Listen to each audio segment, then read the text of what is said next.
데일리 브리핑. 네, 오늘 데일리 브리핑에서는 워싱턴 DC의 미국 한인 유권자연대 김동석 대표와 함께합니다. 김 대표님 안녕하십니까? 네, 안녕하세요. 워싱턴입니다. 네.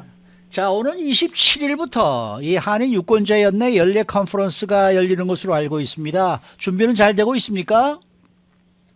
예, 이건 준비가 잘 안 돼도 해야 되는 일이기 때문에요. 그렇죠.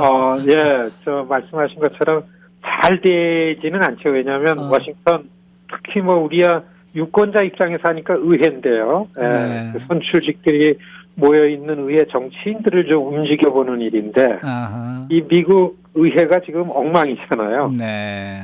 예, 수년 전서부터 이 미국 사회 전체가 선출직들끼리 마주 앉을 수 없는 상황이 돼버려가지고 우리처럼 이렇게 아주 조심조심 힘을 좀 잘 모아가지고서 우리 현안을 전달하고 좀 관철시키는 일을 하는 입장에서는 되게 안 좋을 때죠. 우리 양편이 같은 자리에 앉게 해서 대화를 잘 하게 하고 그렇게 하기도 참 힘든데 네. 지금은 서로 이런 상황이니까 저는 사실 오늘 워싱턴 굉장히 더워요. 굉장히 93, 4도 와우. 이상인데 예. 저는 이 세상에서 워싱턴이 제일 더운 것 같아요. 그리고 겨울에는 워싱턴이 제일 추운 것 같아요. 이럴 때 제일 고생을 했기 때문에 네. 오늘 이 의회 옆에 굉장히 덥습니다. 이런 데에 또 불구하고 우리 좀 하려는 일 지금 준비하고 있는데 27일부터 3일 동안 해요. 그런데 그동안 올해가 8번째인데요. 8번째인데 지난 2년 동안 못했습니다. 뭐냐 하면은 전국의 한인 커뮤니티에서 정치 참여하는 분들 그리고 미국의 동포 입장으로 미국 시민 입장에서 정치 참여 운동하는 분들 중에 워싱턴에 좀 관심이 높고 이해가 높으신 분들 한 5, 6년 이상 동안 같이 관계하시는 분들 중에서 이렇게 1년에 한 2, 3일 워싱턴에 오실 수 있는 분들 많지는 않더라고요. 그런데 그렇게 하다 보니까 학생들은 많습니다. 네. 캠퍼스에 있는 학생들하고 30대 전후에 있는 좀 그 영어권의 2세들은 한 150명 내지 200명 이렇게 참가하겠다라는 그 요청을 받아가지고 한 200명 이상 27일부터 3일 동안 그 워싱턴에서 컨퍼런스를 해요. 하면서 의회도 방문하고 준비가 좀 어렵습니다. 요번에는 어떤 일로 어떤 의원들을 만나게끔 미리 한 몇 개월 동안 계속 의원들 접촉을 해가지고 약속한 다음에 이분들이 모여가지고 이제 약속된 의원들을 한 5, 60명 사무실 다니면서 만나고 법안 하나를 좀 통과시키려는 정리된 이런 활동을 하는데요. 올해는 말씀하신 것처럼 이 방송을 통해서 계속 저희가 홍보한 것처럼 그 무국적 입양인들 좀 그 시민권 주자는 입양인 시민권 법안. 지금 이게 하원 통과되고 상원에서 지금 심의 중인데요. 네.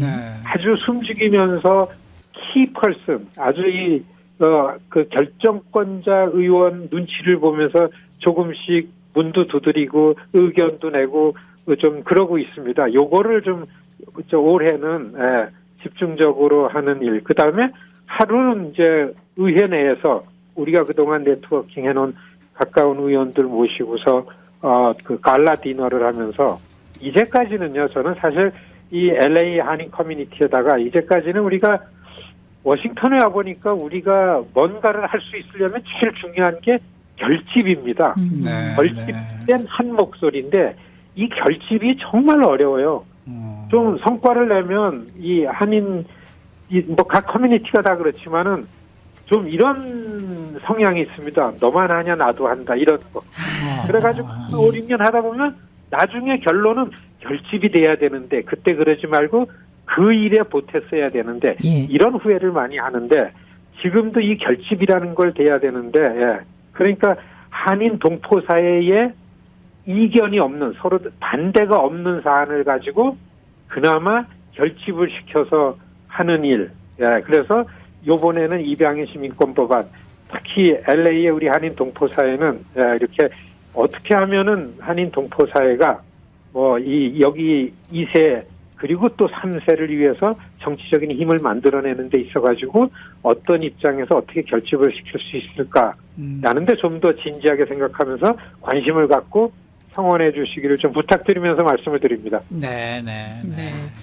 자, 지난해죠. 2021년 1월 6일에 백악관에 폭동이 있었는데요. 이 폭동조사위원회가 지금 본격적으로 공개 청문회를 하고 있습니다. 지금 상황이 어떻게 되어가고 있어요? 이게 작년 이맘때죠. 2021년 7월 달에 의회에서 이 1월 6일 폭동이죠. 이 폭동조사위원회를 의원들로 다 만들었어요. 예. 국가안보구서 안전이니까 국토안보위원장인 미시시피의 버니 탐슨 15선 30년 일하신 분이 위원장이고, 공화당 당연히 이게 잘 안 되죠. 공화당에 앞장섰던 트럼프 대통령의 이 폭동에 관련된 부분을 조사하는 거니까. 그래서 지금 이 커미티가 1년 전에 민주당 7명, 그리고 공화당은 트럼프가 공화당의 지도자면 안 된다, 이거는 절대 안 된다라고 입장을 갖는 공화당 의원 2명, 그 리즈 체니아, 그 다음에 아담 킨징거라는 의원 2분이, 9명이 지금 조사위원회를 1년 동안 비공개적으로 계속 여기에 연관된 사람들을 접촉해가지고 인터뷰를 한 1000명 이상을 한 거를 확보를 한 다음에 지난 6월 7일인가요? 6월 9일부터 본격적으로 공개 청문회를 시작했죠. 네. 한 10번 이상을 한다고 했는데 지금 한 절반 이상 훨씬 많이 했는데, 생각했던 것보다 훨씬 더 구체적이고 사실적인 증거들이 드러나는데, 이 위원회가 지금 목적하는 바는 현직 대통령이 이 1월 6일 폭동을 일으킨 거에 직접적으로 연관이 있고 사주를 했다라는 게 너무나 혐의가 많으니까 이걸 근거 있게 밝혀내는 건데, 현직 대통령의 이 쿠데타 미수 사건 뭐 이런 얘기 많이 나오잖아요. 네.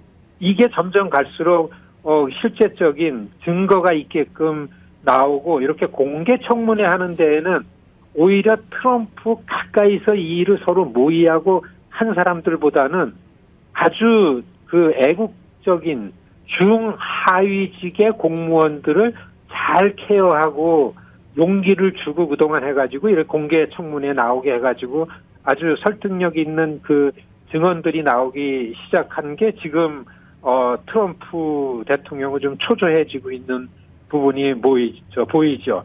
연일 이 청문회 뉴스가 단연 워싱턴 DC의 뉴스를 뒤엎고 있습니다. 네네. 그 공화당 지지하시는 분들 얘기를 들어보면은 폭동조사위원회가 너무 민주당 7명 앞서도 공화당 2명이라고 하셨잖아요. 참여하신 의원이.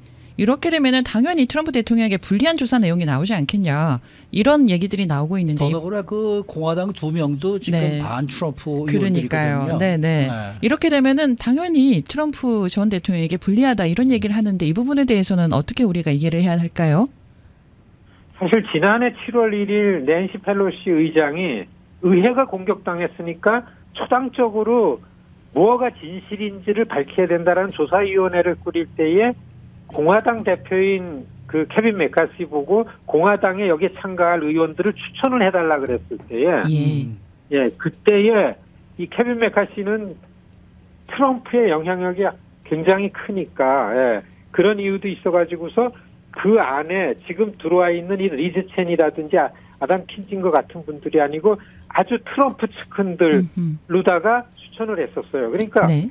그러한 1월 6일 의회를 공격한 사람들하고 직접 전화 통화하다고 관계가 있는, 이게 밝혀진 의원들이 이 위원회에 들어오니까 하원 의장이 낸시 펠로시가 이걸 거부를 했죠. 그랬죠. 받아들일 수 있는 사람을 해야 된다 해가지고서, 그러니까 이 케빈 메카시 공화당 대표는 이제 그 추천을 안 했죠.